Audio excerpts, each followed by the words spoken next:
کار دي. اب زمزم د اوبو څښلو څه شرایط دي؟ حدیث کې راځي رسول الله صلی الله علیه وسلم فرمایي ماء زمزم لما شرب له.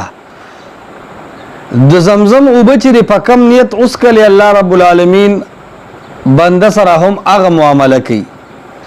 نو لومبه شرط د زمزم د اوبو دا دی چې صحیح یقین سره اوس کا چې دا حدیث د رسول الله صلی الله علیه وسلم دی. نو یو شرط صحیح یقین.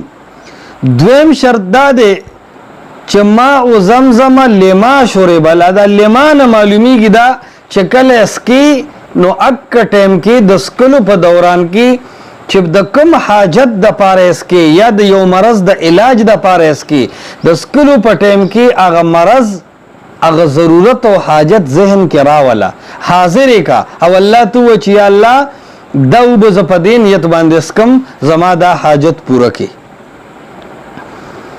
دریم دا چې د مینې محبت د وجنا روایت د ابن عباس سے ابن معلومیږي چې لګي ډېرې اوس کا چې مینه د ور سره زیات شي محبت باندې دلیل شي نو لګو زیات مقدار سره اسکل. سلورم شرط د زمزم د اوبو دا دی چې کمزې دي خوږ دی زخم دی بیماری د په هغې باندې لږ غوندکې دا اوبو وبیوا دې سره به الله رب العالمین شفا درکړي. او بیا علما دام د هغې د آدابو نه ذکر کوي چې یو ګیلاس په یو سا باندې وڅښه په دریو ساګانو باندې مسکه.